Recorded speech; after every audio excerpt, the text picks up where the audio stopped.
કાકા કયા ગામથી પધાર્યા? કયા ગામથી પધાર્યા? મિંજાળા ઈ ક્યાં આવ્યું? આવ્યો અંજાને પાસે. અંજાર પાસે કચ્છમાં. હા કચ્છમાં. અંજાર તાલુકા અંજાર બાજુ. ક્યારે આજે આયા? કાલે રાતે 4 વાગે. શું લાગે આજનો કાર્યક્રમ કેવો? અરે આજનો કાર્યક્રમ મને જોવો તો કેવો લાગે હાઈ ક્લાસ. બહુ સારામાં સારું છે. બોલો આવું ક્યાંય જોવા મળે? નથી જોવા મળે. વ્યવસ્થા કેવી છે એની? અરે જોવો તો કયા બધું કેવું શેર જેવું થઈ ગયું. આવું કેમ મળે? ના મળે. આ મળશે આ તો ઘણા કેટલા ફાંફા મારશે ત્યારે બનશે. હા એમને એમ થાય હા નહીં. એમને ના થાય. કાં વાડીનાથ અને કાં માતા. વાડીનાથમાં આવવાનું બન્યું હતું ને આમાં આવવાનું બન્યું કંઈક ફાંફા મારશે.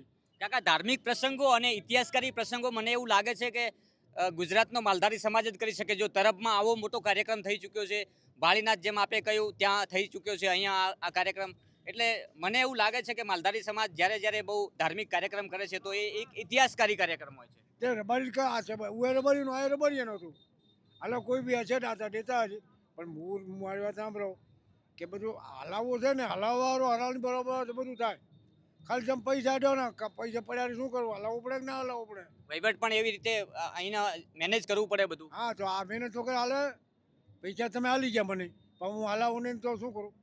આ બધે પૈસા આવે ને પૈસાને આગળ એને વિકસિત કરવું છે. આ પૈસા આવ્યા ત્યારે બધું હાલો બાપુ છે, બધા રબારી સમાજ છે, રબારીના છે, કોઈ બધી દાતા છે એમને પણ આપ્યા છે ને તો એનો વિકસિત થવો જોઈએ.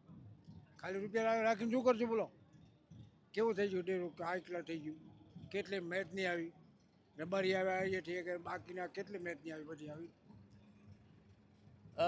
પ્રસંગ આપણે જ્યારે પણ શરૂઆત કરીએ છીએ ત્યારે ઘણી બધી જગ્યાએથી બહુ મોટા મોટા ફાળા આવતા હોય છે, પરંતુ રૂપિયા આપનાર ઘણા લોકો છે, પરંતુ એ પ્રસંગને 4 ચાંદ લગાવવા માટે ખૂબ મહેનત કરવી પડે છે. અને એ મેનેજમેન્ટની વાત કરી છે કાકાએ કે પૈસા તો ઘણા બધા મળી રહે, પરંતુ કોઈ પણ કાર્યક્રમ હોય, ધાર્મિક હોય કે સામાજિક કાર્યક્રમ હોય, પ્રસંગ કરવાનો હોય ત્યારે જે એનું મેનેજમેન્ટ છે એ મેનેજમેન્ટ વિશે આ વડવાઓ જ આપણને સમજાવી શકે.